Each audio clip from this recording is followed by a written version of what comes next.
22তম ক্লাসে সকলকে স্বাগত জানাই। আজ 27/6/2025 শুক্রবার। আজকে আমাদের আলোচনার বিষয় হোমিওপ্যাথিক জগতের একটি গুরুত্বপূর্ণ মেডিসিন পালসেটিলা। পালসেটিলা পার্ট 2 নিয়ে আলোচনা করবেন আমাদের শ্রদ্ধেয় স্যার ডাক্তার অমরনাথ চক্রবর্তী। এর আগে পার্ট 1 নিয়ে আলোচনা হয়েছে, আপনারা ইউটিউব গ্রুপে পেয়ে যাবেন, ইউটিউব চ্যানেলে, আমাদের চ্যানেল। আচ্ছা, আলোচনা চলাকালীন কেউ আনমিউট হয়ে যাবেন না, ভিডিও ওপেন করবেন না, এটা খেয়াল রাখবেন। আমি স্যারকে অনুরোধ করছি আজকের আলোচনা শুরু করার জন্য। স্যার, শুরু করুন।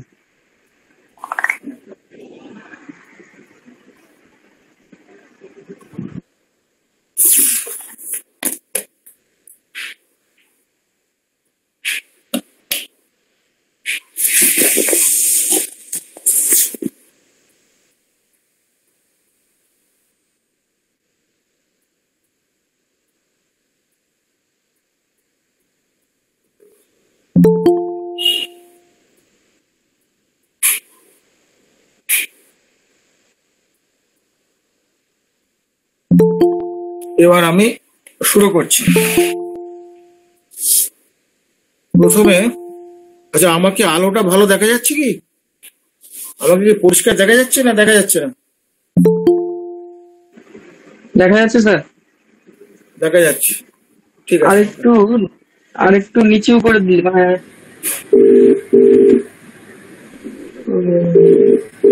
একটু নিচু করব? না না, ওই আলো আলো দেখা যাচ্ছে একদম, মানে আপনি আলোর অপোজিটে আছেন তো। আলোটা এবার দেখা যাচ্ছে না? হ্যাঁ, ঠিক আছে স্যার, ঠিক আছে চলো। ঠিক আছে, ওকে। আমরা আজকে পালসেটিলার দ্বিতীয় পর্ব শুরু করতে চলেছি। শুরুর আগে উপস্থিত সকল চিকিৎসকগুলোকে হোমিও দর্পণের পক্ষ থেকে বা আমার ব্যক্তিগত পক্ষ থেকে আমি প্রত্যেককে আন্তরিক প্রীতি শুভেচ্ছা জানাই, সিনিয়রদের প্রণাম জানাই। তা আমরা এরকম বহু পেশেন্ট পেয়ে থাকি। কিরকম পেয়ে থাকি না, বিয়ে করেননি, বিশেষ করে মেয়েদের মধ্যে এরকম পেয়ে থাকি বিয়ে করেননি। আর বিয়ে করেননি এটা তো সেভারাল কারণ হতে পারে, বিভিন্ন কারণ হতে পারে, যে কারণগুলোকে আমাদের একটু কোয়ারি করে দেখে নিতে হবে বিয়েটা সে কেন করে। এবং সাধারণত মেয়েরা এই বিয়ের ব্যাপারটা খুব শেকি থাকে, একটু লজ্জাশীল থাকে। কারণ অনেক সময় হয় কি, তার বাবা মায়ের কি বলবো অক্ষমতার জন্য হতে পারে, বাবা মায়ের বোধ বুদ্ধির অভাবের জন্য হতে পারে। অনেক সময় দেখা গেল সে হয়তো কোনো ধাক্কা খেয়ে যে কাউকে ভালোবেসেছিল, তারপর থেকে সে আর বিয়ে করলো না। অনেকগুলো ফ্যাক্টর তার থাকতে পারে। বা আমি যে ফ্যাক্টরগুলো বললাম এই ফ্যাক্টরের বাইরেও কিন্তু আরো থাকতে পারে। তা এইটা যদি তদন্ত করা যায়, এটা শুধু মেয়েদের ক্ষেত্রে না, পুরুষদের ক্ষেত্রে তদন্ত করা যেতে পারে। এখানে একটা ব্যাপার কি, বিয়ে থা করলো না, এখানে আরেকটা সিমটম আসতে পারে, সেক্সুয়াল ডিজায়ার সাপ্রেশন অফ, এটাও আসতে পারে। কিন্তু ফলে বুঝতেই পারছেন সে বিয়ে করলো না কেন, সেটা থেকে কি কি সিমটম আসতে পারে সেটা ভাবতে হবে। বিয়ে না করার কারণটা কি, সেটা যদি কোনো ইয়ের জন্য যদি হয়, কোনো প্রেজুডিসের জন্য যদি হয়, কোনো ভ্রান্ত ধারণার জন্য যদি হয়, তখন পালসেটিলার ক্ষেত্রটা আসছে আমাদের। এবং এরা কি বিবাহ করাটা পাপ মনে করে, শুধু বিবাহ যাও বা বিবাহ করলো চাপে চুপে পড়ে কোনোভাবে করলো, বিবাহের পরে তার সঙ্গে যৌন সম্পর্ক করতে সে কিন্তু পাপ বোধ করে, যৌন সম্পর্ক বোধে পাপ করে। যদি তার যৌন সম্পর্কে ইচ্ছে থাকে অথচ পাপ বোধের জন্য যদি না করে, সেখানে কিন্তু সাপ্রেশন অফ সেক্সুয়াল ডিজায়ার আসবে। আমি এর আগে ক্লাসে আমি এক প্রফেসরের গল্পটা আমি বলেছিলাম আপনাকে। হ্যাঁ, সাপ্রেশন অফ, তার ইচ্ছে আছে কিন্তু ব্যাপার হচ্ছে ওই যে পাপ বোধ, বা এমন হতে পারে যে তার স্বামীকে হয়তো কথা দিয়েছিল, স্বামী এরকম ছিল, স্বামী হয়তো চেয়েছিল যে বিয়ে করবে, সে ধর্মীয় কারণে বিয়ে করবে কিন্তু তার সঙ্গে সম্পর্ক করবে না সেক্সুয়াল, সেই কথা রাখার জন্য সে কিন্তু সে নিজেকে দমন করে রাখতে পারে। এই দমন করে রাখলে তখন সাপ্রেশন অফ সেক্সুয়াল ডিজায়ার হবে। কিন্তু এমন কিছু ক্ষেত্র আছে যেখানে সে তার সঙ্গে কিছুতেই স্ত্রীর সঙ্গে মেলা যাবে না, বা রোগীটা কি মনে করছে যে এই যে যৌনতা যেটা, এই যৌনতার একটা পাপ বলে মনে করে। কেউ যৌনতাকে আপনি পাপ বলে ভাববে তো আমাদের সৃষ্টি তো ধ্বংস হয়ে যাবে, সৃষ্টি ধ্বংস হয়ে যাবে, বংশ পরম্পরা সব নষ্ট হয়ে যাবে। ফলে এটাকে তো পাপ বলা যাবে না, এটা একটা অত্যন্ত প্রয়োজনীয় জিনিস, প্রয়োজনীয় জিনিস। তার ধারণাটা কোথায়? তার ধারণা যে সে যদি যৌনক্রিয়া করে তাহলে সে কি হবে না, ঈশ্বরের আশীর্বাদ থেকে বা ঈশ্বরের করুণা থেকে সে কিন্তু বঞ্চিত হবে, এরকম একটা ব্যাপার থাকে। শুধু তাই নয়, এই যে কার্যক্রমটা এটা অবিরাম তার মনের মধ্যে চলতে থাকে, অবিরাম এটা নিয়ে সে ভাবনা চিন্তা করে, দিনের পর দিন ভাবতে ভাবতে একটা সময় কি হয়, কিছুটা পাগলের মতন হয়ে যায়। এই পাগলের মতন হয়ে গেলে তখন সে কি করে, উত্তর কি হ্যাঁ অথবা না, কথা সে বলতেই চায় না, নিজেকে গুটিয়ে নেয়। এই যে নিজেকে গুটিয়ে নেয়া, কথা উত্তর দিতেও যেন তার কষ্ট, এই যে জায়গাটা, দিস ইজ সাইকোটিক ফেনোমেনা। মানে এই যে পালসেটিলার মধ্যে সাইকোটিক ফেনোমেনা, এই জায়গাটা কিন্তু একটা খুব গুরুত্বপূর্ণ জায়গা। অনেকে আবার এমনও দেখেছি, এটা আমার প্র্যাকটিক্যাল এক্সপিরিয়েন্স থেকে বলছি, তার একটা বাচ্চা হয়ে গেছে, সংসারের প্রয়োজনে আমি বাচ্চা নিয়েছি, আর তোমার দরকার নেই সেক্সুয়াল ইয়ে করার, এটা পাপ। এইরকম পেশেন্ট আমি কিছু পেয়েছি। আমি শুধুমাত্র এই বইয়ের এগুলো সব তো অবজারভেশন আর প্রুভিং সিমটম কিন্তু এক নয়, কিন্তু অবজারভেশন অত্যন্ত গুরুত্বপূর্ণ বিষয়। এই অবজারভেশনটা যদি আপনি না করতে পারেন তাহলে আপনি ভাবনা চিন্তাটা করবেন কি করে? ভাবনা চিন্তা করার তো একটা রাস্তা চাই আপনার। তাহলে কি হলো না, তিনি প্রশ্নের উত্তর প্রায় দিতে চান না এবং উন্মাদের মতন হয়ে যায়। এবং এই উন্মাদ যে হয়ে যায়, এখানে একটা ভাব, কারা কোন টাইপের মহিলারা উন্মাদ হয়ে যায়? উন্মাদ হলে কি পালসেটিলা দিতে হবে? তা তো নয়। দেখতে হবে তাদের পূর্বের ইতিহাস, পাল সৃষ্টিতে তাদের দেখা যাবে তারা নম্র, ভদ্র, শান্ত, সহজেই কেঁদে ফেলে। এইরকম প্রকৃতির মহিলা যারা আছে তারা যদি এরকম হয়ে যায়, সেই ক্ষেত্রে আমরা পালসেটিলার কথাটা ভাববো। তাহলে বোঝা গেছে ব্যাপারটা। এখানে একটা জিনিস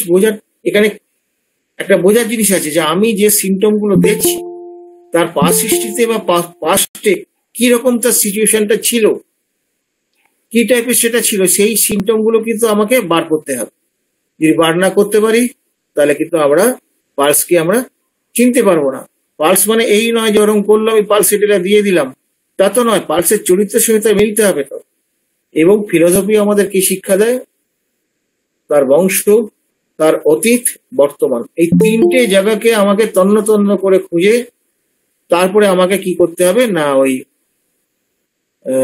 একটা রোগীলিপি তৈরি করে খুঁজে তারপরে ওষুধটা দিতে হবে। ওষুধটা যে আমি দেবো কোন কোন জায়গার উপর, কোন কোন সিচুয়েশনের উপর, কোন লাইফস্টাইলের, তার কোন কোন বিশেষ জায়গার উপর ভিত্তি করে দেবো, এইটা কিন্তু বোঝা ভীষণ জরুরি।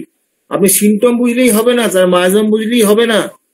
আপনি ঠিক কোন জায়গাটা থেকে আক্রমণ করবেন পেশেন্টটাকে, মানে ওষুধ দিয়ে, সেই জায়গাটা আমাদের কিন্তু ভাবতে হবে। শুধু এখানে কেন কিন্তু শুধু এইখানেই থেমে থাকলেন না, শুধু এইটুকু বলে থেমে থাকলেন না, তিনি কি বলেন আরো একটা কথা বলেছেন এর সঙ্গে। কাদের ক্ষেত্রে এটা হবে না? যাদের পাকস্থলীর দুর্বলতা আছে, বা যাদের বদহজম হয়, বা ঋতুস্রাবের গন্ডগোল আছে। সবাই তো মহিলা নাও হতে পারে। তাহলে দেখতে পাচ্ছেন যে এই যে পেশেন্টটা যেটা, তার হচ্ছে সিচুয়েশনটা আগে বললাম, সে ওই যৌনতা সে চায় না। হ্যাঁ, তার আগে ইয়েতে সে ছিল অত্যন্ত ভদ্র, নম্র এবং ক্রন্দনশীল ছিল।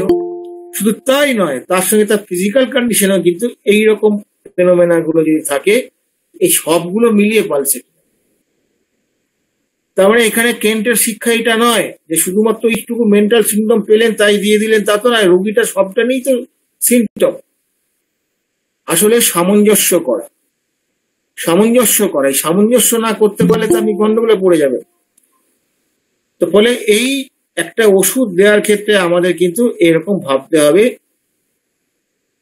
যে তার মানসিক ইয়েটা কি, তার অতীতে তার কি মানসিক গঠন ছিল, বর্তমানে তার মানসিক অবস্থাটা কেমন। শুধু বর্তমান মানসিক অবস্থার উপর প্রেসক্রিপশন করলে কিন্তু সাপ্রেশন প্যালিয়েশন হবে, যেটা আজকাল বিভিন্ন মেথড এসব আবিষ্কার হয়েছে। তাদের রুগী হয়তো সাময়িক ভালো থাকবে, কিন্তু তার বাঁশটা ভালো হবে। কারণ ব্যাপার হচ্ছে মেন্টাল সিমটম সাপ্রেশন যে কি ভয়ঙ্কর, যারা একটু হোমিওপ্যাথি বোঝেন তারা আঁতকে ওঠেন যে আমি কত বড় সর্বনাশ করলাম। এইটা হচ্ছে প্রথম কথা। এরপরে আমি আসছি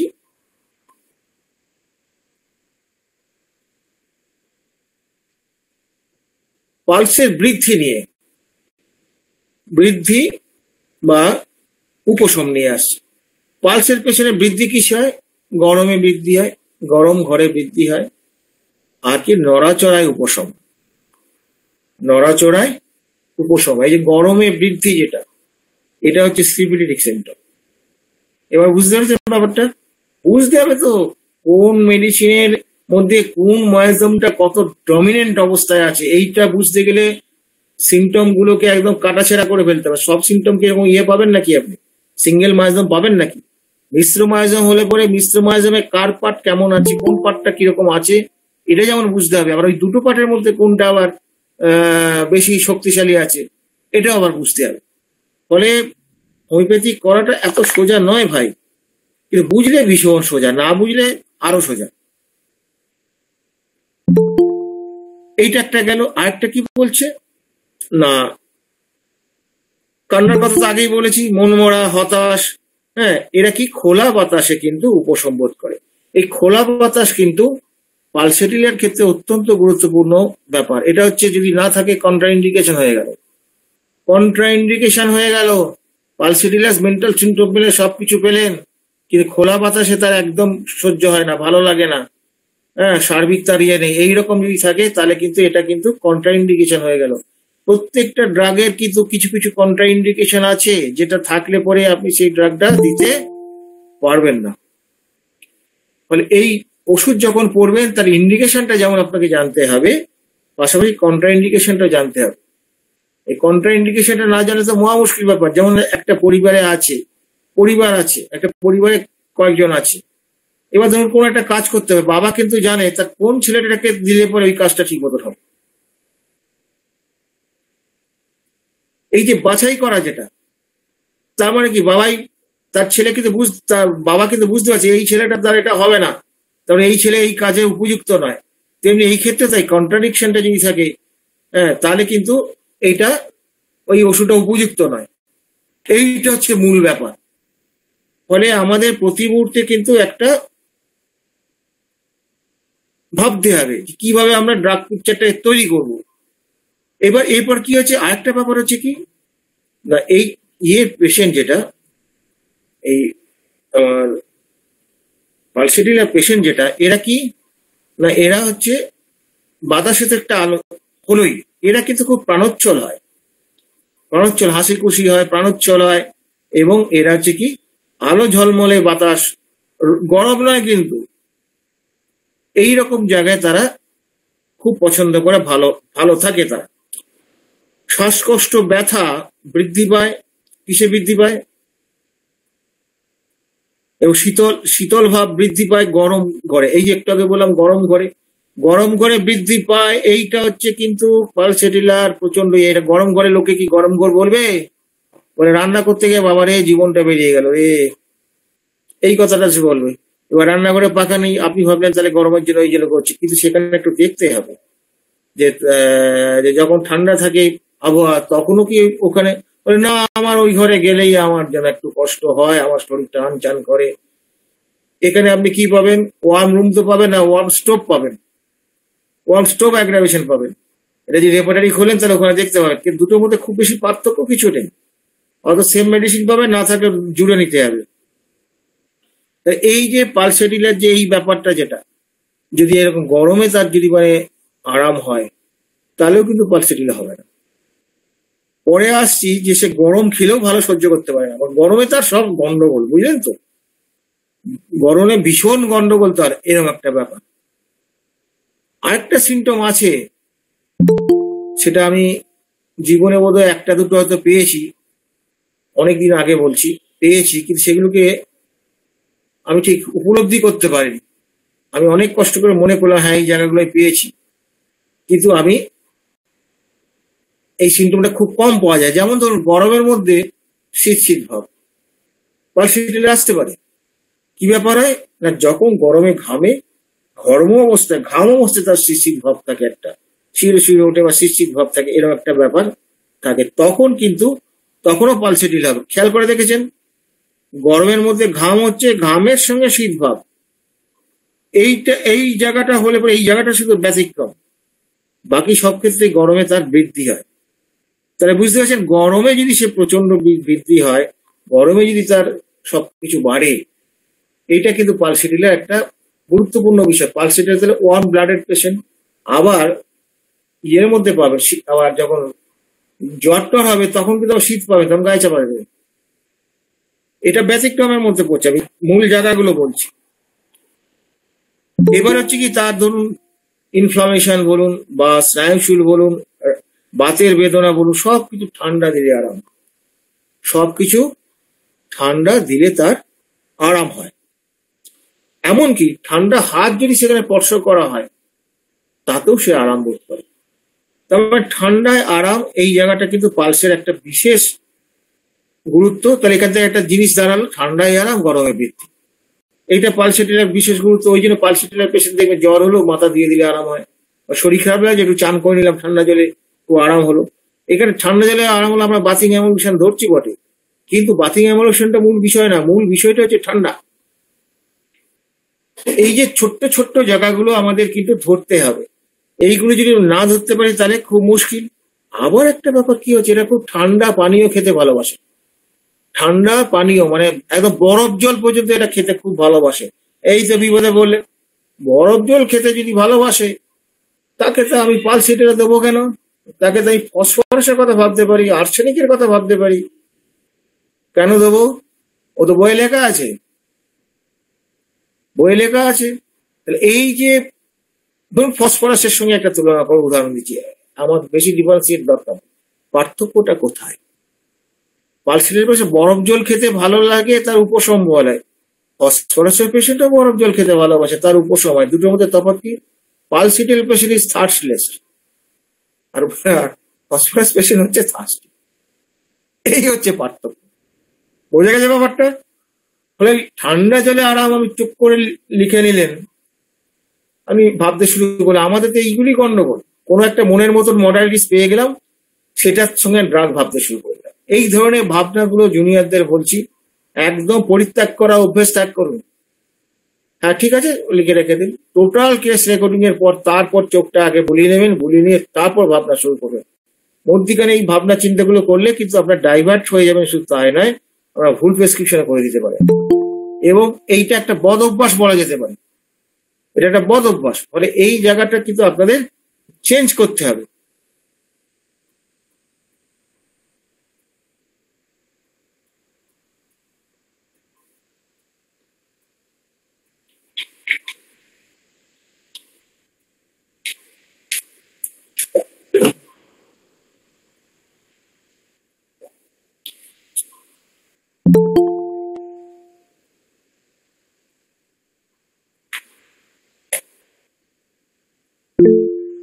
এবার আমি আসছি, এরপরে আমি একটু চলে যাচ্ছি পালসিটি আলোচনা করব। পালসিটিতে কি বলছে? খাবার পরে অনেক লক্ষণ বৃদ্ধি পায়, এবং মনে হচ্ছে পাকস্থলীর মধ্যে কি একটা যেন দলা পাকিয়ে আছে। এই দলা পাকিয়ে আছে বলে লাম সেন্সেশন, এখানে অনেক ওষুধ পেয়ে যাবেন। কিন্তু ব্যাপারটা হচ্ছে কি, শুধুমাত্র সিমটমটা নিলে হবে না, এর সঙ্গে তার কি হচ্ছে, এই যে খাবার পর যে বৃদ্ধি যেটা হচ্ছে, এবং এই যে খাবার পর বৃদ্ধি যেটা, এটা যেমন হচ্ছে, এটা বৃদ্ধিটা কখন পায়? সকালের দিকে। আর মানসিক লক্ষণ বৃদ্ধি পায় সন্ধ্যের দিকে। আমরা কিন্তু সন্ধ্যের দিকে বৃদ্ধি বলে পালসিটিলাকে সব দিক থেকে ধরে রাখি, তা তো নয়। দুটো বৃদ্ধির মধ্যে পার্থক্য আছে। এবং পালসের সন্ধ্যা বৃদ্ধি এটা আমরা জানি, চোখ বুঝে ওটাকে আমরা নিয়ে থাকি।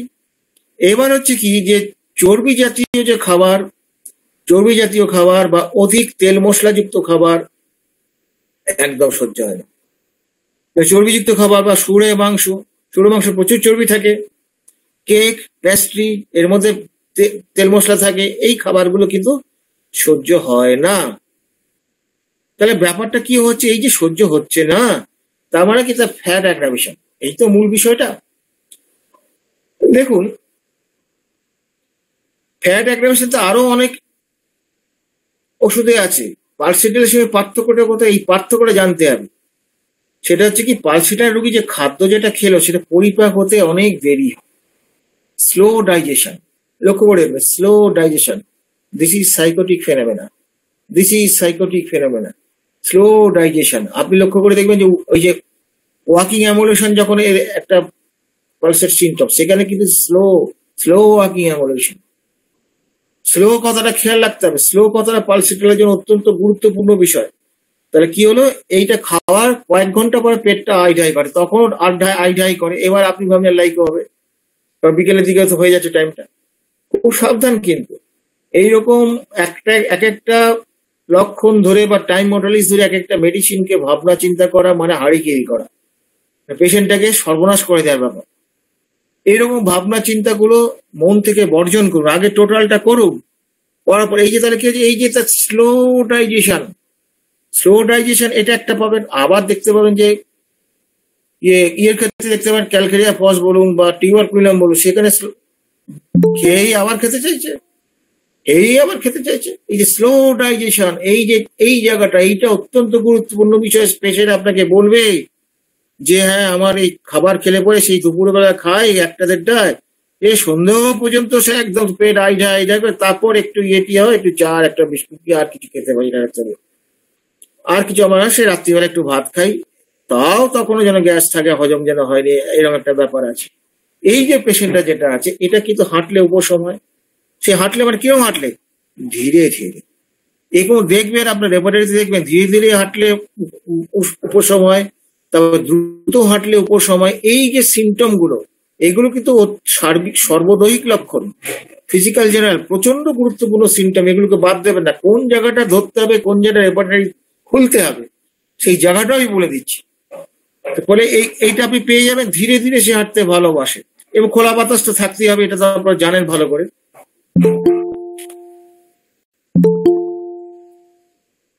ডিস্টার্ব হয়ে গেছে।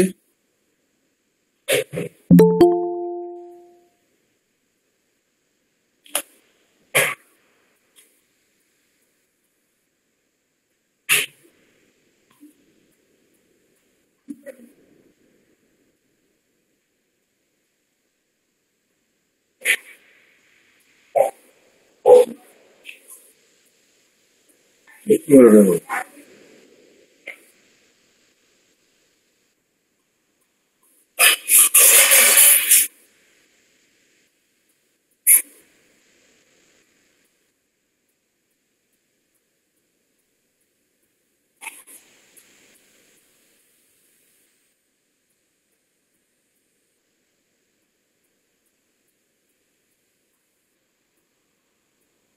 নেটে গন্ডগোল, নেটে একটু গন্ডগোল হয়েছে।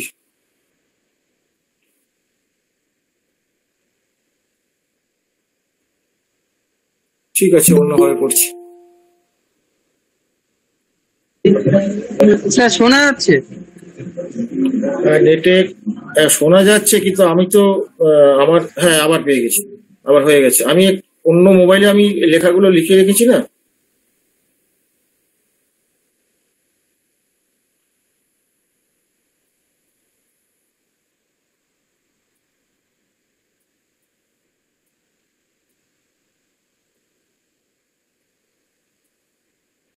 আচ্ছা, তাহলে ব্যাপারটাকে যে ধীরে ধীরে হাঁটা, এগুলো সবই তো বলে ফেললাম। খোলা বাতাসের উপশম, ধীরে ধীরে হাঁটে, হজম তাদের ধীরে ধীরে হয়, এইসব জায়গাগুলো তো বললাম। এইবার আসছি আমি, এইটা কিন্তু আপনারা পাবেন, এটা প্রথম জীবনে আমরা এরকম পেয়েছি। পালসেটিলার পেশেন্ট এসে বলবে ডাক্তারবাবু জ্বর জ্বর ভাব, ডাক্তারবাবু, কিন্তু থার্মিটার দিচ্ছি, জ্বর নেই। এইটার অভিজ্ঞতা জুনিয়রদের অনেকেই আছে। আবার তাই বললাম জ্বর জ্বর ভাব, আবার জ্বর নেই, কিরকম ব্যাপার? থার্মিটার দিয়ে সত্যি তার জ্বর পাওয়া যাচ্ছে না, জ্বর হলে যেরকম হয় সেরকমই সবই হচ্ছে।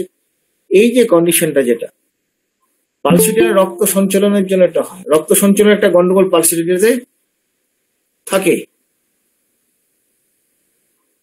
বিশেষ করে ভেনাস চ্যানেলে গন্ডগোলটা থাকে, মানে ভেনের ক্ষেত্রে। তাহলে কি হলো, এই যে সঞ্চালনের ঘটনার জন্য এরকম হয়ে থাকে, মানে এই পালসের এই যে এই জ্বরের মধ্যে এই জ্বর জ্বর ভাব, ব্লাড সার্কুলেশনটা, ব্লাড সার্কুলেশন যদি বেশি এখনো যায়, সেই জায়গাটা হিট হবে। তো হিট হলে কি হবে, গরম গরম লাগবে, উষ্ণ উষ্ণ লাগবে, কিন্তু জ্বর তো হয়নি তার।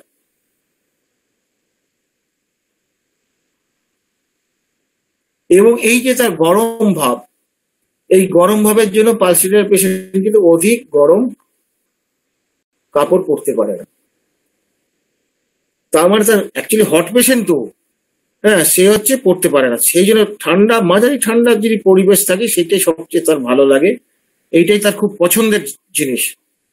জামা কাপড় সে বেশি পরতে পারে না, বিশেষ করে উলের জামা কাপড় পরা তার পক্ষে খুবই গন্ডগোল। উলের জামা কাপড় পরলেই তার চুলকায়, ইচিং হয়, এটা সে পড়তে চায় না। এবং এইখানে কিন্তু পালসেটিলার সঙ্গে সালফারের খুব মিল আছে, যদিও সালফারের চরিত্র আলাদা, সেটা আপনারা রেকর্ডিং করলেই বুঝতে। সালফারও গরম কাতর, পালসেটিলাও কিন্তু গরম কাতর, কিন্তু তফাৎ তো অন্য জায়গায়। মেন্টাল সিমটমের তফাৎ, তারপর ধরুন মেন্টাল সিমটমের তফাৎ আছে, তারপর যে ধরুন খাদ্যাভ্যাসে কিছু তফাৎ আছে, পার্থক্য আছে। এই পার্থক্য দিয়ে আমরা পালসেটিলার সঙ্গে আমরা সালফারের ডিফারেন্স অবশ্যই করতে পারবো। তো ফলে এইখান থেকে আমাদের ভাবতে হবে যে গরম কাতরতা, গরম জামা কাপড় পরা, এইগুলো তার পক্ষে খুবই মুশকিল। এবং আগেকার যুগে কি হতো, আজকের যুগে না, বহু আগে কি হতো না, বসন্তকালে কি করা হতো না, গন্ধক দিয়ে রক্ত পরিষ্কার করা হতো। গন্ধক দিয়ে রক্ত, তার গন্ধক ব্যবহার করে রক্ত পরিষ্কার করা হতো তখন। এবং আমরা ছোটবেলায় দেখেছি যে ঘা পাঁচড়া হলে পরে ওই ধুঁদুল বলতে ওই গাছে যেগুলো মানে অরিজিনাল ধুঁদুল, সে ধুঁদুল কি করে ওই জলে মিশিয়ে, জলে করে ঘষে টুষে দিয়ে রক্তি সব করে দিয়ে, তারপর কি করতো ওই জল দিয়ে, গন্ধকের জল দিয়ে ওগুলোকে ধুয়ে দিত, এরকম একটা করা হতো। তারপর নিম পাতা থেতো করে ইত্যাদি ইত্যাদি সবকিছু করা হতো।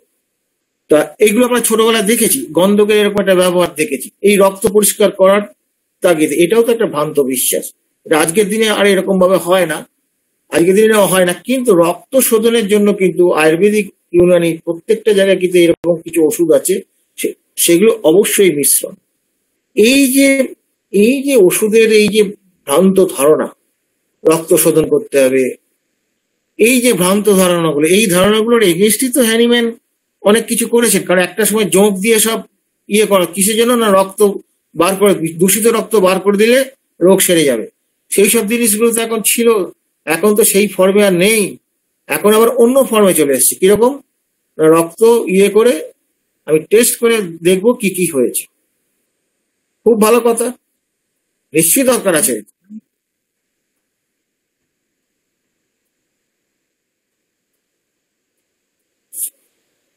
এটা দেখার খুবই প্রয়োজন আছে। কিন্তু ঘটনা হচ্ছে, রোগ কি শুধু ওই প্যাথোলজির জায়গায় রোগ কি লুকিয়ে থাকে, আর কোনো জায়গায় থাকে না? রোগ কি শুধু ওইখানেই লুকিয়ে থাকে? সমগ্র মানুষটাকে এখানে বিচার করা হচ্ছে কোথায়? সমগ্র মানুষটাকে কিন্তু এই ক্ষেত্রে বিচার করা হয় না।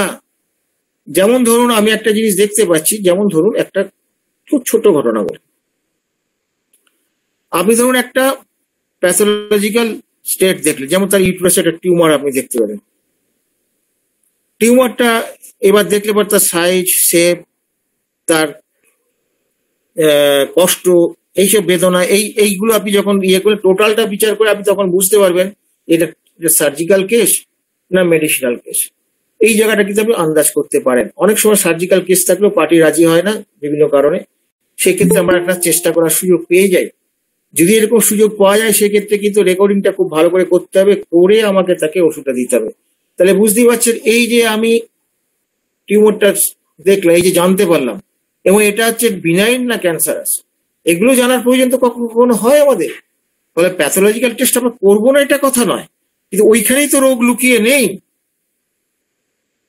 ওই জায়গাতে রোগ লুকিয়ে নেই। ওটা হচ্ছে রোগের একটা প্রকাশ মাত্র। রোগের প্রকাশ বলতে কি, আমাদের যখন ভাইটাল ফোর্স যখন রোগাক্রান্ত হয়, সে চেষ্টা করে সবচেয়ে তার অপ্রয়োজনীয় অংশে রোগ সৃষ্টি করার জন্য সে কি করে, টাই আপ করে রোগ শক্তির সঙ্গে, টাই আপ করে, বাবা তুমি ওখানে রোগ সৃষ্টি করো, বাবা অন্য জায়গায় আর কিছু করো না। তাতে আমার কি, রোগ হচ্ছে ডিফেন্সিভ মেকানিজম, আর গোটা পৃথিবী বলছে ইট ইজ অ্যাটাকিং মেকানিজম। এইখানেই তো হোমিওপ্যাথির সঙ্গে পার্থক্য হয়ে যাচ্ছে। হোমিওপ্যাথি বলছে এটা ডিফেন্সিভ মেকানিজম, আর অন্যরা বলছে ইট ইজ অ্যাটাকিং মেকানিজম। তা তো নয়। আমি ইয়েতে কি বলে ওই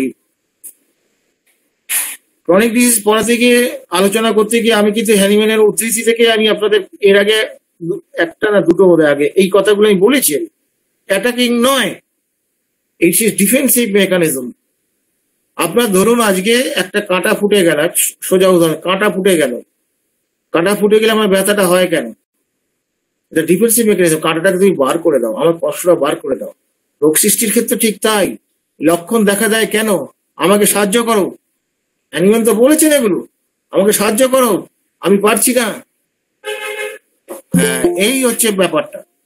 তো ফলে আমাদের কিন্তু এই রোগের ক্ষেত্রে আমাদের ভাবতে হবে যে আমরা কিভাবে আমরা টোটালিটি নিয়ে বিচার করে চিকিৎসা করব। এবার আসা যাক, এবার ব্যাপারটা কি হচ্ছে, এই যে আমি দেখতে পাচ্ছি যে এই যে বর্তমানে যে বিভিন্ন রকম যে চিকিৎসা পদ্ধতি যেটা আছে, সেখানে ঘাও টা সবই দেখছেন। এই ঘাটা গুলো সাপ্রেশন হয়ে গেলে বিভিন্ন রকম পরবর্তীকালে সিমটম আসে বা লক্ষণ আসে। কি করে বুঝবেন? আপনারা দেখতে পাবেন যে ওষুধ দেওয়ার পর স্কিনের সিমটম চলে আসার পর সেই রোগ লক্ষণ গুলো কমতে শুরু করেছে।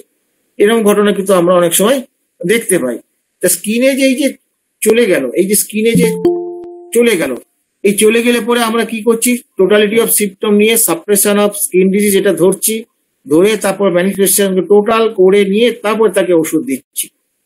এইটা একটা ব্যাপার। কিন্তু বর্তমানে স্কিনের ক্ষেত্রে কিরকম হয়েছে, আমার এক রিসেন্ট পেশেন্টের কথা বলি। মানে এখন তো হাতে বাজারে কান্নাকাটি করছে বলতে গেলে।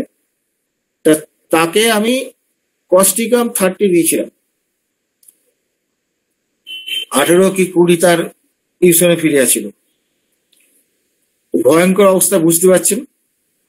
তাকে কস্টিকাম 30 মানে অনেকদিন থেকে চিকিৎসা করছি। কস্টিকাম 30 দেওয়ার পর তার কিন্তু কিছু আঁচিরও এরকম বেরিয়েছিল। কস্টিকাম 30 দেওয়ার পর দ্রুত গতিতে আঁচিরগুলো চলে গেল, তার স্কিন ডিজিজ ফেরত আসলো। সেটা কিন্তু আপওয়ার্ড থেকে ডাউনওয়ার্ড ডিরেকশনে সে চলতে শুরু করলো, করতে করতে ব্রেস্টের কাছাকাছি ওইটা আটকে গেল, ওখান থেকে আর চট করে যেতে চাইছে। এরকম একটা ব্যাপার আছে। সার্বিকভাবে সে উন্নতি হয়েছে। তার পেশেন্টের পার্টি কিন্তু আমার উপর ভরসা রাখতে পারলো। আমাকে বললো যে আপনি কদিনের মধ্যে সারাতে পারবো। দেখুন, আপনার সঙ্গে চুক্তি করতে পারবো না, আমি চুক্তি করতে পারবো না। তো তারা আমাকে ছেড়েই চলে গেল। এইবার সে কি করলো, এক স্কিনের ডাক্তারকে দেখালো। তিনি কিন্তু প্রথমে ওষুধ দিয়ে কিছুই করতে পারলেন না। দুবার ওষুধ দিয়েছে প্রায় 15 দিন করে করে। কেন করতে পারলেন না? কারণ ভাইটাল ফোর্স এত বেশি শক্তিশালী হয়ে গেছে, এই মাল মশলা 5 মাস ধরে বেরিয়ে তার খিদে হয়েছে রাক্ষসের মতন, তার স্কিনের রং চেঞ্জ হয়ে গেছে। সর্ব দিক থেকে সে পেশেন্টটা উন্নতি ছিল। যাই তাকে বহুত কষ্টে কিন্তু তার ওই ইয়েটা কি হলে ওটা সাপ্রেশন করে স্টেরয়েড দেওয়া হলো। স্টেরয়েড দেওয়ার পর তারপর কি হলো, পায়ের তলা থেকে পায়ের দিকটা অবশ হতে শুরু করলো। আরো কিছু সিমটম দেখা দিল, তখন তারা তো ভয় পেয়ে গেছে। ভয় পাওয়ার পর তারপর কি করছে, একটা মেডিসিনের ডাক্তারের কাছে গিয়ে সবকিছু খুলে বলেছে। তখন মেডিসিনের ডাক্তার তাকে বলছে যে হোমিওপ্যাথি ডাক্তার আপনার ইসোনোফিলের রিপোর্টটা তখন তো অলরেডি হয়ে গেছে, টোটাল তার আগে তো ডাক্তাররা করিয়েছে। বলে ইসোনোফিল যেটা 18-20 ছিল, এখান থেকে যদি হোমিওপ্যাথি ডাক্তার আমাকে আনতে এই জায়গায় নিয়ে আসতে পারে, তাহলে আপনি কেন তার জন্য ওয়েট করলেন? সব সেরে গেল ওই একটার জন্য না, ওটা সারছিল, এই হচ্ছিল, অমুক হচ্ছিল। বলে আপনার চিকিৎসাটাই ভুল হয়েছে, এইভাবে স্টেরয়েড দেয়। তিনি এই কথাটা বলছেন। তিনি স্টেরয়েড শুধু দিলেন না, তার ভিটামিন ডি ডেফিসিয়েন্সি পর্যন্ত হয়ে গেল। এরকম একটা পরিস্থিতি। তখন সে আমাকে ফোন করে ক্ষমা চেয়ে ইয়ে করে অনেক কিছু করে, স্যার আপনি কিছু উপদেশ দেন ইত্যাদি ইত্যাদি। আমি এড়িয়ে যাওয়ার চেষ্টা করেছিলাম। তারপর ওই বাচ্চাটাকে দিয়ে বলাতে আমি আর ইয়ে করে, আমার মা তুই ওষুধ খাওয়া ছেড়ে দে, তুই ওষুধ খেয়ে এই ফল খা, এটা খা, অমুক খা, সব বলে দিয়েছি। আমরা 1 মাস পরে কথা হবে, কোনো ওষুধ আমি তোকে দেবো না। এই হচ্ছে তার কন্ডিশনে আছে। তাহলে বুঝতেই পারছেন যে এই ধরনের এই যে সাপ্রেশন গুলো, এই সাপ্রেশন গুলো কিন্তু ভয়ঙ্কর। হ্যাঁ, ভয়ঙ্কর সাপ্রেশন। পেশেন্টটা একদম মানে ডিপ্রেশনে চলে গেছে। পেশেন্টটা, বাচ্চাটা কারোর সঙ্গে কথা বলছে না, এই করছে না। এই যে ব্যাপারটা স্টেরয়েডের ক্ষেত্রে এরকম ঘটনাগুলো ঘটে। ডাক্তার জেএন কাঞ্জিলাল, তখন তো স্টেরয়েডের এতটা যুগ ছিল না। তিনি ওই বলছেন যে অ্যান্টিবায়োটিক্স ব্যবহার হলে থুজা দিতে বলেছেন, এবং ওনাকে থুজা ডাক্তার বলে অনেকে মজা করে বলতেন। তো আমি তাকে থুজা দিতে শুরু করতাম, এবং পেলেই অ্যান্টিবায়োটিক্স মারলেই থুজা দিতে শুরু করলাম। সোজা কথা কি জানেন, মানুষের স্বভাব হচ্ছে সহজকে ভালোবাসা, কঠিনকে ভালোবাসতে কেউ চায় না, কঠিনকে ভালোবাসা ঠেলায় পড়লি। এবার ফেলিওর গুলো যখন আসতে শুরু করলো তখন বললাম সুজা তো কাঞ্জিলাল বলেছেন, তখন ভাবলাম যে কারো কথাই তো ধরলে হবে না, কাঞ্জিলাল পেয়েছেন তাই বলেছেন, উনি সুজাটা যে সুজার পেয়েছেন তাকে সুজা দিচ্ছেন, আমি সুজার সবাইকে একটানা দিতে শুরু করেছি, এরকম বলে তো হবে না। তখন আমি ভাবনা চিন্তা করতে শুরু করলাম। ডাক্তার তপন কাঞ্জিলালকে আমি একদিন বললাম, স্যার এরকম হচ্ছে কেন? উনি ওটা বেটা, উনি বলেছেন যে ওখানে, উনি একটা অবজারভেশন, এটা তোর যখন থুজাতে কাজ করছে না তুই চোখ বুঝে থুজা দিচ্ছিস কেন, রেকর্ডিংটা কর। উনি যেটা বলতে চেয়েছেন সেটা হচ্ছে অ্যান্টি সাইকোটিক একটা দিতে হবে। কেন? না, অ্যান্টিবায়োটিক্স দিলে পরে শরীরে একটা ইনকর্ডিনেশন তৈরি, এবং অ্যান্টিবায়োটিক্স থেকে আরো বেশি ভয়ঙ্কর হচ্ছে, অ্যান্টিবায়োটিক্স যদি অ্যাটম বোমা হয় তাহলে তো স্টেরয়েড তো তাহলে হাইড্রোজেন বোমা। তো ফলে এই স্টেরয়েডের ক্ষেত্রে কিন্তু ওটা বলেননি কিছু জেন কাঞ্জিলাল, কিন্তু এখানেও থুজা আসতে পারে, কিন্তু এটাও ঠিক, কিন্তু থুজা নয়। আমরা অন্যান্য সাইকোটিক মেডিসিনও এখানে আসতে পারে, এটা আমরা দেখেছি এবং সফলতার সঙ্গে প্রয়োগ করে দেখেছি, আসে। কিন্তু এইরকম একটা সাপ্রেশনকে কিন্তু আপনি অ্যাভয়েড করতে পারবেন না। আর একটা টোটোপ্যাথি বলে একটা কথা আছে। টোটোপ্যাথি মানে কি, যে ওষুধটা সাইড এফেক্ট করেছে সেই ওষুধটা থেকে হোমিওপ্যাথির ওষুধ তৈরি করে কি তাকে দেয়া। এটা শুনতে খুব ভালো লাগে। আমাদের প্রথম যুগে এরকম আমরা প্রোগ্রাম মেডিকেলের ইয়ে দিয়ে কিছু কিছু ওষুধের এবং টোটোপ্যাথ, পেনিসিলিন, এগুলো সব আমরা কিনেও ছিলাম। এখন আর ব্যবহার করতে পারা যায় না চট করে, কারণ টোটোপ্যাথি কার করবেন? আপনার কাছে যে পেশেন্ট গুলো আসছে তারা তো একসঙ্গে একাধিক ওষুধ খাচ্ছে, একাধিক ওষুধ তারা খাচ্ছে। আপনি কি করবেন? কি করবেন? তা কোন ওষুধটা টোটোপ্যাথি করবেন? বুঝতে পেরেছেন যে আমাদের স্কোপটা কিন্তু এখানে নষ্ট হয়ে গেছে, আমাদের স্কোপটা নষ্ট হয়ে গেছে। ফলে বুঝতে পারছেন এই ক্ষেত্রে সবচেয়ে বেটার হচ্ছে অপেক্ষা করা। আর যদি অপেক্ষা করার মতো স্টেট না থাকে তখন সেক্ষেত্রে খুব বুঝে সুঝে ওষুধ দিতে হবে, এবং সেক্ষেত্রে রেকর্ডিংটা খুব সময় দিয়ে করতে হবে। সময় দিয়ে যদি না করেন আপনি তাহলে পেশেন্টটাকে কিন্তু নষ্ট করে ফেলবেন।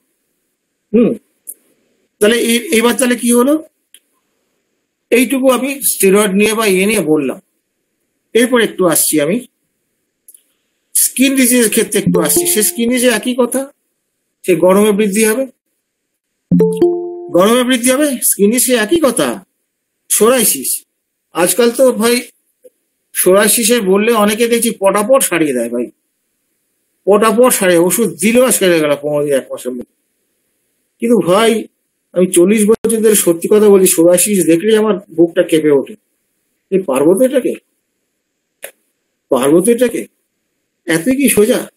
সোরাইসিসের 3টে মায়াজম থাকে, 3টে মায়াজম থাকে। আপনি 3টে মায়াজমকে একটা ওষুধ দিয়ে ইয়ে করে দিলেন। যারা সাপ্রেশন বোঝেন না, যারা প্যালিয়েশন বোঝেন না, তাদের খুব সুবিধে, তারা সহজেই সারাতে পারে। যারা বোঝেন তারা আঙুল কামড়ে বলে পারবো তো, ভয়টা তাদের লাগে। এবং হোমিওপ্যাথি সাপ্রেশন কিন্তু পৃথিবীর সবচেয়ে নিকৃষ্টতম, জঘন্যতম সাপ্রেশন। ওদের অ্যান্টিবায়োটিক্সে বলুন বা স্টেরয়েডে বলুন, ওর তো সাপ্রেশন মারাত্মক ক্ষতি করে, ঠিকই আছে, ওর থেকে কয়েকশো গুণ ক্ষতি করতে পারে আপনাদের হায়ার পোটেন্সি সাপ্রেশন। এই কথাটা বললে কিন্তু আমি অনেক লোকের শত্রু হয়ে যাব। হোমিওপ্যাথ হয়ে আমি এরকম কথা বলছি। হোমিওপ্যাথ হওয়ার অন্যতম শর্ত হচ্ছে অনেস্ট হতে হবে, সততার সঙ্গে আমাদের লড়াই করতে হবে। হ্যানিম্যান আমাদের কি শিক্ষা দিয়েছেন? সৎ হতে হবে। কিভাবে বলেছেন দেখুন, সতের কথা অনেক জায়গায় বলেছেন, একটা কথা দিয়ে বলে দিচ্ছি তিনি কি বলছেন। মিথ্যেবাদীরা আমার ওই বাক্সে হাত দেবেন। মিথ্যেবাদী তো সৎ হয় না কোনোদিন। তাহলে আমাদের হ্যানিম্যান কিন্তু চিকিৎসক হওয়ার সঙ্গে সঙ্গে আমাদের সৎ হবার পরামর্শটা দিয়েছেন। সৎ না হতে পারলে কিন্তু আপনি শিক্ষা পাবেন না। অসৎ লোক কি করবে? তার ব্যর্থতাগুলোকে চাপা দেবে, চাপা দেবে, কারো কারো কাছে ছোট হয়ে যাবে, চাপা দেবে, স্বীকার করতে সাহস পাবে না সে। কিন্তু যার মধ্যে সততা আছে সে স্বীকার করবে, সে নিজে পারলে নিজে করবে, নিজে না পারলে তার বন্ধুদের সঙ্গে বসবে, দেখ বাবা এটা ভাই এরকম হয়ে গেছে, কি করা যায় বলতে, কিনা আমি এরকম করে ফেলেছি। এই সবাই মিলে ভাবনা চিন্তা করতে হবে। এটা একটা আমাদের যৌথভাবে ভাবনা চিন্তা করার অত্যন্ত প্রয়োজনীয় আমাদের জীবনে, বুঝলেন তো? অত্যন্ত প্রয়োজনীয়। আমাদের ভালো একজন চিকিৎসক হতে গেলে শুধু নিজের এর উপর বিশ্বাস করলে শুধু হবে না, নিজে আটকে গেলে পরে বন্ধু বান্ধব সমমনস্ক যারা বন্ধু বান্ধব আছে তাদের সঙ্গে আপনাকে বসতে হবে, তাদের সঙ্গে আলোচনা করতে, দেখো আমি এটা ভুল করে ফেলেছি, এই ভুলটা সমাধান কি হবে। এবার একটা আসা যাক, ল্যাকেসিসের সঙ্গে পালসেটিলার কিন্তু চামড়ার একটা মিল আছে। যেমন বিভিন্ন কালারের থাকে, এটা হচ্ছে আমার ল্যাকেসিসের ক্ষেত্রে থাকে। আর পালসের ক্ষেত্রে কালার থাকে বটে একটু বেগুনি, ডাস্কি কালার, এটা পার্থক্য। কিন্তু আচ্ছা, আপনি কি শুধুমাত্র এই বিভিন্ন কালার স্কিন ডিজিজ যদি পেলেই কি আবার ল্যাকেসিস দেবেন, যদি ল্যাকেসিসের চরিত্রটা না থাকে? ল্যাকেসিসের যে কালারটা আছে সেটা হচ্ছে থেকে ধমনী থেকে আসে, আর পালসেটিলার যে কালারটা আসে ব্লাডের, সেটা হচ্ছে stagnation of blood in when থেকে আসে। এই যে দুটোর মধ্যে পার্থক্য, যেটা এই পার্থক্যটা যদি না বোঝেন তাহলে আপনি বুঝতে পারবেন না। তার মানে কি, অবজারভেশন করার একটা ক্ষমতা চাই, ডিজিজ অবজারভেশন করা, পেশেন্টটা এই ডিজিজটা দেখে বুঝতে এটা এইরকম হলো, আচ্ছা আচ্ছা এটা তাহলে এই কারণে হতে পারে। পাশাপাশি অ্যানাটমি ফিজিওলজিটা জানতে হবে। তো আমি যদি আজকে অ্যানাটমি ফিজিওলজিটা না জানতাম তাহলে বলতে পারতাম যেটা পালসেটিটা হবে আমার ভেন থেকে, আর এটা হবে ধমনী থেকে, আর্টারি থেকে হবে, এই কারণে বলতে পারতাম না। এইটা হচ্ছে বোঝার বিষয়। এবং আমি তো একটু আগেই বললাম যে ভেন থেকে হবে, কারণ ভেনের মধ্যে গতির একটা গন্ডগোল হয়, পালসেটিলার গতির গন্ডগোল, স্লো, খেতে গেলে স্লো, খাবার হজমে স্লো, সে উপশম পাবে ধীরে ধীরে হাঁটলে, সব জায়গায় স্লো কথাটা জুড়ে দেবে। এই স্লো এর সঙ্গে এবার জুড়তে হবে কি না, ওপেন এয়ার অ্যামোলেশন, গরমে বাড়ে। এই তিনটে পয়েন্ট যদি না থাকে, কোনো জায়গায় গন্ডগোল যদি হয়, পালসেটিলার দেওয়ার আগে 10 বার ভাব। আপাতত আমি পালসেটিলার এইটুকুই বলে শেষ করলাম। ধন্যবাদ। এবং সিনিয়ররা যদি কেউ থাকেন অবশ্যই ভুল করলে সংশোধন করে দেবেন, এটা আশা রাখি আমি।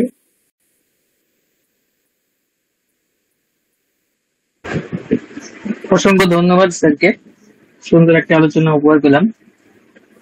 এরপর আমরা চলে যাব। সুন্দর তুমি বলছো কেন? যারা এসছে তারা বলবে। না স্যার, একটু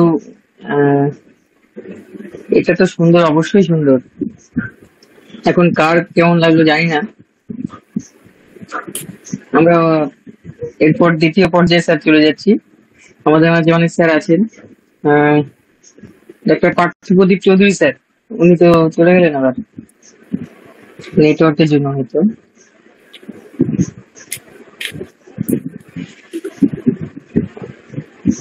আচ্ছা স্যার, আমাদের মাঝে রঘুনাথ ঘোষ স্যার আছেন উপস্থিত।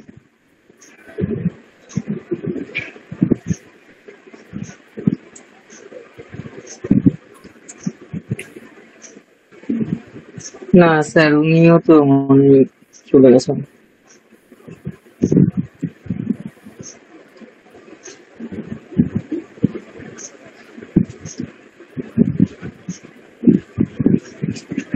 আচ্ছা, যদি কারো কোনো সংযোজন করতে হয় তাহলে আপনারা করতে পারেন। পালসেটিলার উপর যদি কারো কোনো জায়গায় কোনো প্রশ্ন থাকে অবশ্যই করুন আপনারা।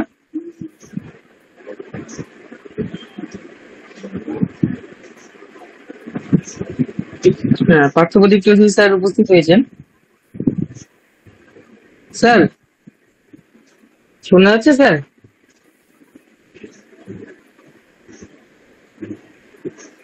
পার্থপ্রদীপ চৌধুরী স্যার,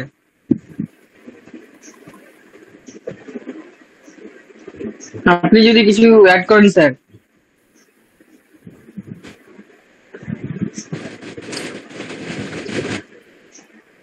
স্যার আনমিউট হয়েছেন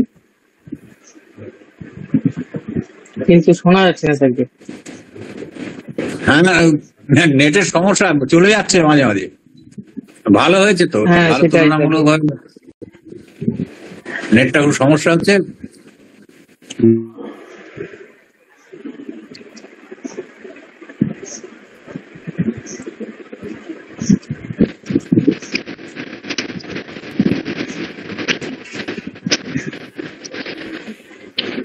হ্যাঁ, আর তবে একটা আমাদের সবসময় পার্সোনালিটি অফ মেডিসিনটাকে সবসময় আমাদের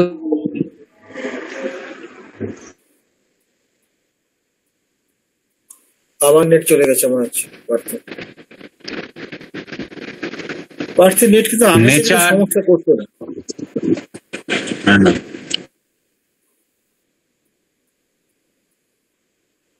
আবার গেছে মনে হচ্ছে।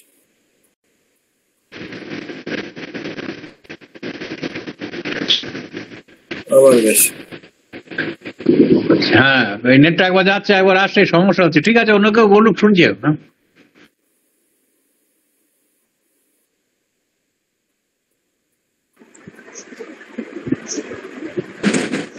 ডিপেন্ড, অন্য আচ্ছা কেউ আচ্ছা বলো। আচ্ছা স্যার, আমি আর কিছু ঠিক আছে বলছি না। স্যার, ঠিক আছে, ঠিক আছে স্যার। আচ্ছা, পালসি টিলার উপর যদি যতটুকু আলোচনা হলো, কারো যদি কোনো প্রশ্ন থাকে আপনারা করুন।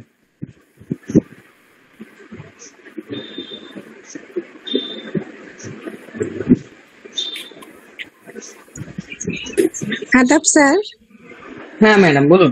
আপনারা হ্যাঁ আপনাদের আলোচনা সবসময় আমার ভালো লাগে। স্যারের আলোচনা তো আরো চমৎকার। কিন্তু আজকে নতুন একটা জানলাম যে পালসের ডোমিনি থেকে আসে, আরো লেকেসিসের ওইটা আসে আটারি থেকে। এটা আমি আগে জানতাম না, আজকে জানলাম।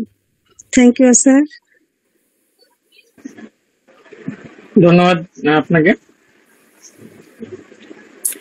এটা আপনি আচ্ছা স্যার, কেন্টের বইয়ে পাবেন, কেন্টের বইয়ে পাবেন। ওখানে কেন্টের বইয়ে আপনি পালসিটিটা পড়ুন, ওখানে কেন্ট বলেছেন।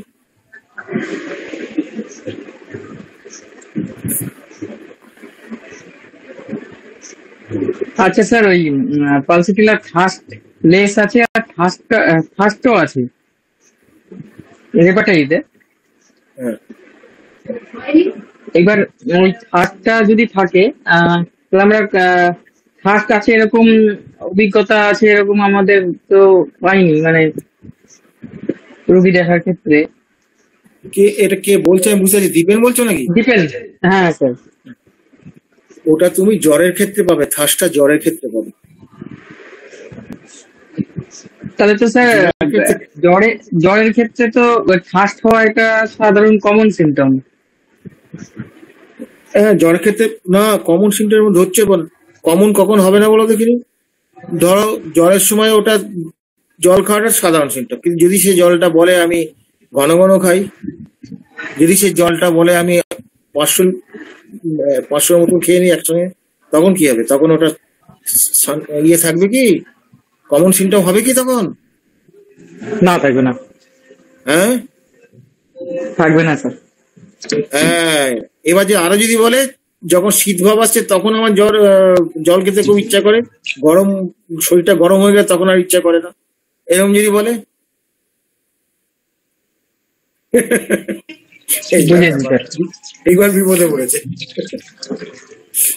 এগুলো পাবে বা খুঁটিয়ে খুঁটিয়ে জিজ্ঞেস করবে, ঠিক ধরে ফেলতে পারবে।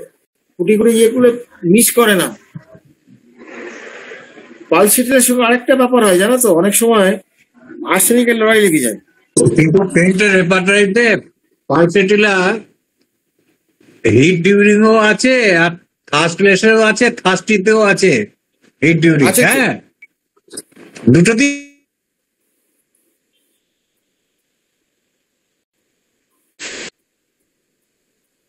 আবার গেছে ও,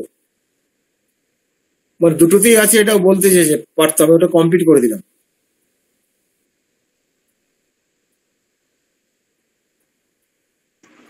আচ্ছা, আর কোনো আচ্ছা, প্রশ্ন আছে? আর কারো কোনো প্রশ্ন পালসি টিলার উপর আপনারা করতে পারেন প্রশ্ন, এখন আমাদের সময় আছে।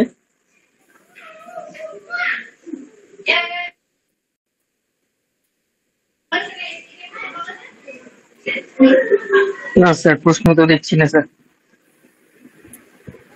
আর একটা ভালো জিনিস বলে যাই, এটা খুব কাজে লাগবে আপনাদের। সেটা হচ্ছে যে বিয়ে বাড়িতে এই কথাটা বলি কেন, মানে অনেক ইয়ে এই ভুলগুলো করে। যেমন ধরুন আপনি একটা কনস্টিটিউশনাল ড্রাগ দিয়ে রেখেছেন, ধরুন ন্যাট্রামিড দিয়েছেন, ধরুন দেওয়ার পর পেশেন্ট কিন্তু সর্বদিক থেকে ইমপ্রুভ করতে শুরু করেছে, উন্নতি করেছে, সব ঠিক আছে।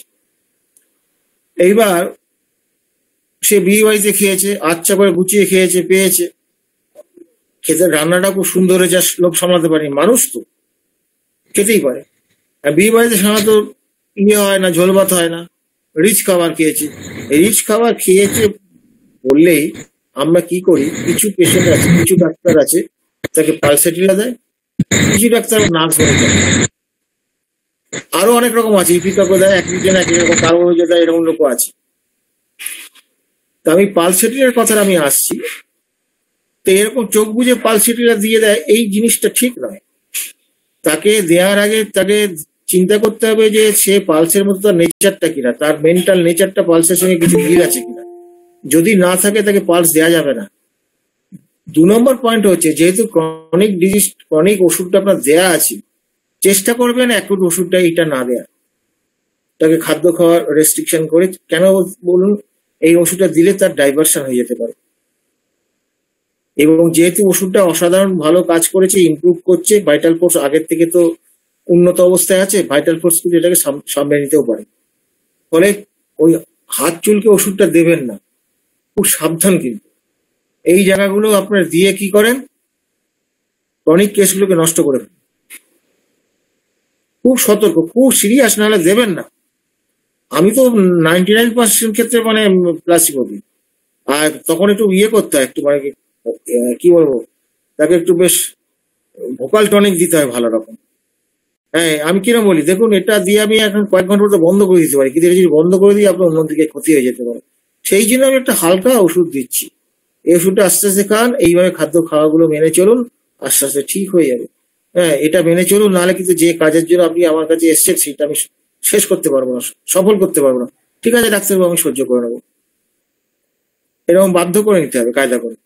এগুলো আবার বলতে বাইরে খারাপ লাগে, যেহেতু অনেক জুনিয়র আছে তাই বললাম আর কি। এইভাবে করতে হবে। এখানে এই প্লাসিবো দেওয়াটা কিন্তু চুরি করা নয়। মোডাস অপারেন্ডিটা কি, উদ্দেশ্যটা কি, রোগীটার সার্বিক মঙ্গল সাধনা করা। মঙ্গল সাধনা করতে গেলে আপনাকে এইটুকু করতে হবে। ধন্যবাদ, এইটুকু বললাম। আর যদি প্রশ্ন না থাকে আমরা শেষ করে দেবো। হ্যাঁ স্যার, আর কারো কোনো প্রশ্ন আছে? না হলে আমরা আলোচনা এখানে শেষ করবো স্যারের অনুমতি নিয়ে। না স্যার, কোনো প্রশ্ন পাচ্ছি না।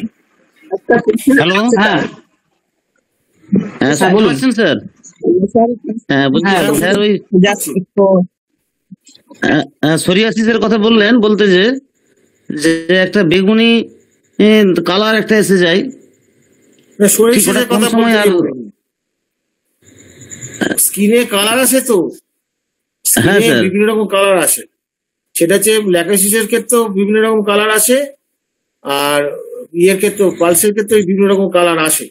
আর এই যে কালারটা আসে, দুটোর মধ্যে তফাৎ আছে। পালসেরটা যেহেতু একটু ওই ভেনাস ইয়ে থেকে আসে, তো ওটা একটা বেগুনি রঙের বা একটু ডাস্কি বা হালকা হয়। আর ওই ইয়ের ল্যাকোসিসের গুলো খুব চকচকে হয়। এইটা হচ্ছে পার্থক্য। কিন্তু এইটুকু দেখে ওষুধ দেবেন না, ল্যাকোসিসে আদার্স চরিত্র আছে কিনা দেখে নেবেন। দুটোই গরম স্যার। পাথর।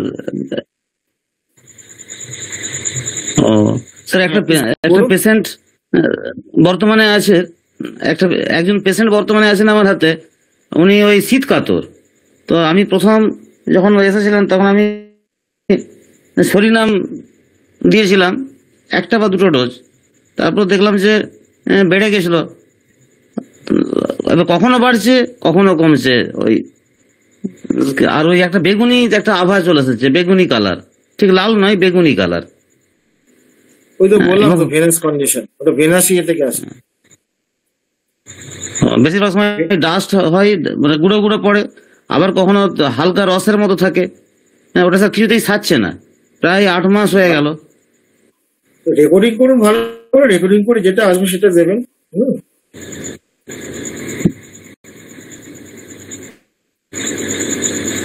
এবং ওই আর কোনো জায়গাটি প্রশ্ন বগল আছে? মানে না, এই প্রশ্নের সমাধান তো আমি এখান থেকে দিতে পারবো না।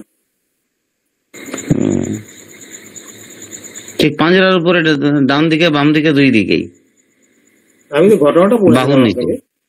হুম। না এগুলো ওখানে কোনো পালস আসতে পারে নাকি? দেখুন, পাস আসতেই পারে, না আসার কি আছে? সব ওষুধই আসতে পারে, পাস তো অবশ্যই আসতে পারে। দেখুন ভালো করে ভেবেছেন। এরপরে আর কোনো প্রশ্ন আছে?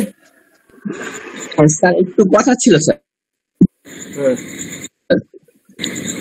সাবজেক্টের মধ্যে স্যার, প্রশ্ন যে- করবেন, সাবজেক্টের বাইরে যাবেন না। না স্যার, সাবজেক্টের ভিতরে কথাগুলো বলবো। স্যার এই যে আপনি একটু আগে বললেন স্যার, রিচ ফুড খাবারের জন্য আমরা অনেক সময় পালসিটিলা মেডিসিনটা ব্যবহার করে থাকি। এতে তো পেশেন্টের অনেকটাই উপকার হয়। তো যদি পালসিটিলার যদি অন্যান্য আদার্স লক্ষণগুলো না পাওয়া যায় তাহলে দিতে নিষেধ করলেন বা না দেওয়াই ভালো বললেন। তো এইসব ক্ষেত্রে আমরা আর কি কি মেডিসিন ভাবতে পারি বা কি কি মেডিসিন আসতে পারে স্যার, এই বিষয়ে স্যার একটু বলতে। ও তো রিচ ফুডের উপর মেডিসিনের লিস্ট আছে, রিচ ফুডের উপরে। সেই রিচ ফুডের উপর দেখে আপনাকে ইয়ে করতে হবে। তারপর আরেকটা জিনিস দেখতে হবে যে, আমি তো আগেই বললাম, আমি তো 99% ক্ষেত্রে একটু ড্রাগ দিই না, আমি দিতেই চাই না। কিন্তু ব্যাপার হচ্ছে যে ওই কিরকম করে আমি কাউন্সিলিং করে দেই, বুঝতে পেরেছেন? আমি কারণ এই যে আমরা পেটটা বিবাহিতে খেয়ে গন্ডগোলটা হয়েছে, এই গন্ডগোল কি ওষুধ না দিলেও সারবে না? অধিকাংশ ক্ষেত্রেই সারবে। বোঝা গেছে কথাটা? জি স্যার, বোঝা গেছে স্যার। এবার আপনি যে ওষুধটা দিয়েছেন সেটা খুব সুন্দর কাজ করছে, সেটা সিমিলিমাম হয়েছে। এবার এটা কি সিমিলিমামটা কতটুকু? ওই ওষুধটার মতন কি অতটা সিমিলিমাম কি?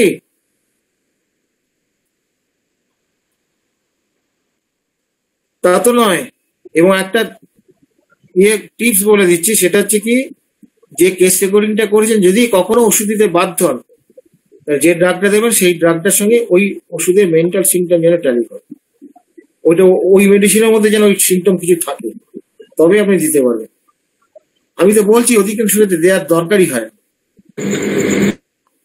জি স্যার। আসলে ওইটা ওইভাবে কেস টেকিং করে দেওয়া হয়েছে কোনো, কিন্তু পালসটা ওই বিয়ে বাড়িতে মানে ভোজন টোজনের পর আনথাপড়ি প্রায় সবাই দেন। হ্যাঁ, পালস একটু দিয়ে দিলে ওটা হালকা হয়ে গেল। ক্রনিক কেসগুলো নষ্ট হয়ে যায়, তো অধিকাংশ ক্ষেত্রে নষ্ট হয়ে যায়। ও আচ্ছা। আপনি ধরুন একটা পালসিটা দিলেন কি নাক্সভূমিকা দিলেন, আপনি তো ন্যাট্রামিড টোটাল সিমিলিমার করেছেন, তো টোটাল বংশ হিস্ট্রি অতীত সবকিছু নিয়ে ন্যাট্রামিড দিয়েছেন, ধরুন কি কার্সিনেশন দিয়েছেন। এবার পালসিটিল হ্যাঁ। টোটালটা মিলে পালসিটিলটা হবে কি ওর মতো সিমিলিমাম হবে? না স্যার, কখনো না, হবে না। না। না, তাহলে আমি ওটা চট করে দেবো কেন? হ্যাঁ, যদি দেখি যে মারাত্মক কষ্ট হচ্ছে, যাচ্ছে আর আসছে, শরীর দুর্বল হয়ে যাচ্ছে, তখন তো দিতে হবে। সেটা স্টেটটা তো বুঝতে হবে। তাও তো আমি বলি কি, ওরকম দেখলে পরে কাঁচ করা তরকারি করে মেখে এইসব দিয়ে করতে বলতে হবে, এইসব খেতে বলতে হবে।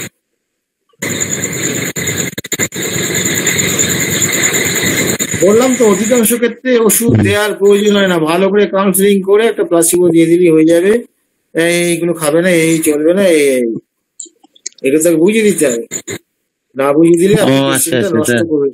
এটা খেটে খুঁটে আপনি একটা শুনুন, সিমিলিমান ড্রাগ প্রেসক্রিপশন তো সবসময় হয় না, একটা করলেন মোটে সেটাকে নিজেই নষ্ট করবে।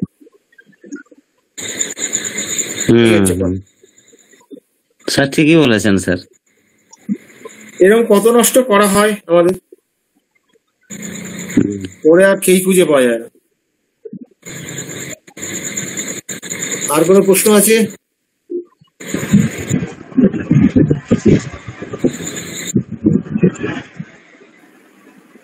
প্রশ্ন না আচ্ছা, থাকা স্যার। বন্ধ করো। সাগর না বলছি, সাগর ঢুকেছে নাকি? সাগর মুখ দিয়ে এসে গেল কথাটা। আছে নাকি স্বাগত সাগর? ছিলেন। আচ্ছা আচ্ছা। তাহলে স্যার আজকে আলোচনা আমরা এখানে শেষ করছি। সকলকে শুভরাত্রি জানিয়ে আজকের আলোচনা আমরা শেষ করলাম। সকলে ভালো থাকবেন, সুস্থ থাকবেন। আবার আমরা হোমিও দর্পণে এক হবো। সকলকে আগামীকাল- আন্তরিক হ্যাঁ, আগামীকাল কি? হ্যাঁ স্যার, আগামীকাল কি কোনো ক্লাস হবে? এটাই আমরা জানতে চাইছি। নিশ্চিতই জানিয়ে দেবো, আমরা গ্রুপে আমরা মেসেজ তো করে দেবো। দেবো তো, আমরা মেসেজ দেবো, মেসেজ খেয়াল করুন। ঠিক আছে স্যার, তো ধন্যবাদ স্যার, শুভরাত্রি। সবাইকে শুভরাত্রি জানিয়ে বিদায় নিচ্ছি আজকের মতন। আপনারা ভালো থাকুন, সুস্থ থাকুন। হ্যাঁ স্যার, আপনিও থাকবেন, সুস্থ থাকবেন।